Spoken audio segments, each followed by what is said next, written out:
ወይዘሮ አስካለ ተስፋዬ ከአካል ጉዳተኛ ህፃን ልጇ ጋር ላለፉት 4 ዓመታት ከባድ የህይወት ፈተና ማሳለፏን ትናገራለች። ህፃን ልጇን ከቦታ ቦታ የማንቀሳቀስም ሆነ ሌሎች እንክብካቤ የማድረግ ሙሉ ኃላፊነት በሷ ትከሻ ላይ የወደቀ መሆኑና በዙሪያዋ አይዞሽ ባያጋዥ በማጣቷ ህይወቷን ይበልጥ እንዳከበደባት ገልጻለች። በየቦታው ሲሄድ ቤተክርስቲያንም ይሁን የተለያዩ አካባቢ ሲሄድ አዝያት ነው የሚሄደው።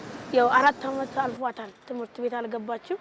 በሸክም ማመላለሱ ስለሚከብደኝ ነው። በሰው ተኮር የልማት ስራዎቿ የነገ ሀገር ተረካቢ ህፃናትን ያልዘነጋችው አዲስ አበባ በከተማዋ የተለያዩ አካባቢዎች ህፃናት የሚቦርቁባቸው የመጫወቻና መዝናኛ ቦታዎችንም ገንብታለች። ከተማዋ ህፃናትን ለማሳደግ አመቺ የመሆን ጥረቷን ሙሉ ለማድረግ ደግሞ አካል ጉዳተኛ ህፃናትን አካታች የሆነ ስራ እየተሰራ ነው። እናም በልዩ ሁኔታ ትኩረት እንዲሰጣቸው ለሚሹ የአካል ጉዳት ያለባቸው ህፃናት ተወስነው በመንደር እንዳይቀሩ ለማድረግ የሚያስችል የመንቀሳቀሻ ዊልቸር የአዲስ አበባ ከተማ ከንቲባ አዳነች አቤቤ በተገኙበት ድጋፍ ተደርጓል። የዊልቸር ድጋፉ የአካል ጉዳት ያለባቸው ህፃናት እንደ ሌሎች ህፃናት ሁሉ የመጫወትና አካባቢያቸው ላይ ያለውን ሁኔታ የመጠቀም መብታቸውን የሚያረጋግጥ ተግባርም ነው። ዛሬ እየደገፍናቸው ያለነው የአካል ጉዳት ያለባቸው ዊልቸር የሚያስፈልጋቸውን ህፃናት ነው።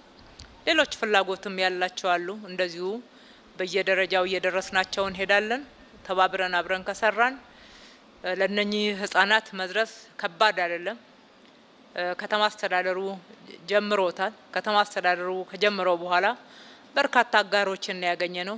ከዚህ በፊት በባህላችን ህፃናት የተለያየ የአካል ጉዳት ወይም ደግሞ የአእምሮ ዘገምተኝነት ካጋጠማቸው የሚደረገው ታቃላቸው እንዳይወጡ እንዳይታዩ እስከ ማድረግ ድረስ ነበር።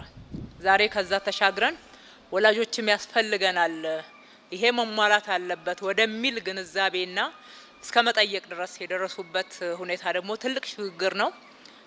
ይሄንን እንደ ግብአት እንጠቀመው፣ እንተባበር። በቀዳማዊ ልጅነት መርሃ ግብር የሚተገበረው እንዲህ አይነቱ ስራ ደግሞ ህፃናት በአእምሮና በአካል እየተገነቡ እንዲያድጉ እድል ይፈጥራል። በዚሁ መርሃ ግብር በልጆች አስተዳደግ ዙሪያ የተያዘውን እቅድ በተሟላ መልኩ ለመተግበር ይረዳ ዘንድ በእያንዳንዱ ቤተሰብና ልጆች ዙሪያ ስለሚያስፈልጉ ጉዳዮች ክትትል የሚደረግበት አሰራር እየተተገበረ መሆኑንም ከንቲባዋ ተናግረዋል።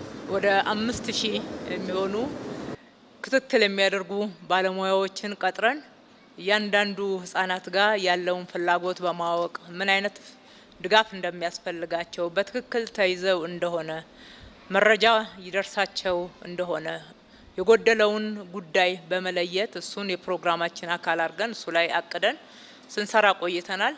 በዚህም በብዙ መቶ ሺዎች የሚቆጠሩ ህፃናትን መድረስ ችለናል። በህፃናቱ አማካኝነት እናቶችንም መድረስ ችለናል።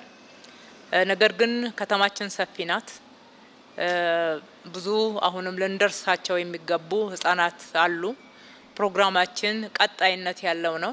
የአዲስ አበባ ከተማ አስተዳደር ከክሊንተን የጤና ተደራሽነት ኢኒሼቲቭ ጋር በመተባበር 177 ዊልቸርን የአካል ጉዳት ላለባቸው ህፃናት ማስረከብ ተችሏል። እንዲህ አይነቱ ለሁሉም ህፃናት እኩል የመሆን ተግባርም የሚደነቅ መሆኑና በአርአያነት ሊወሰድ የሚገባውም ነው። እየተሰራ ያለው የቀዳማዊ ልጅነት እድገት ልማት ስራ ለሀገር መሰረት የሚጥልና ለትውልድ ስብራትን የሚጠግን ከመሆኑን ባሻገር ለአፍሪካ ተምሳሌት የሆነ ተግባር ነው። ወይዘሮ አስካለን ጨምሮ ሌሎችም ለአካል ጉዳተኛ ህፃናት ልጆቻቸው የተደረገላቸው የዊልቸር ድጋፍም የህፃናትና የነሱ የወላጆችን ችግር እንደሚያቃልልላቸውም ተናግረዋል። ትምህርት ቤትም ለመግባት በሚቀጥለው ትገባለች ብዬ አስባለሁ። እንደ ጓደኞቻቸው እንዲወጡ እዚህ አካባቢ ላይ ያለውን መሰረተ ልማትም እኩል እንዲያዩ ያረጋቸዋል። በተቻለን መጠን እኛም እንደዚህ ስለሚቀለን እየገፋን ለአእምሯቸውም ጥሩ ነገር እንዲያዩ ያረጋል ብዬ አስባለሁ። ትምህርት ቤት በፊት አዝያት ነበር፣ አድርሻት አዝያት ነው የሚወስዳት የነበር። ካሁን በኋላ ግን በዚህ ትሄዳለች፣ በዚህ ትመጣለች፣ ችግር የለባትም። እዛው ምንም በዚሁ ትጠቀማለች ማለት ነው። መዲናዋ አዲስ አበባ ህፃናትን ለማሳደግ ምርጧ የአፍሪካዊት ከተማ እንድትሆን በተለያዩ ጥረቶች እየተሰራችም ነው።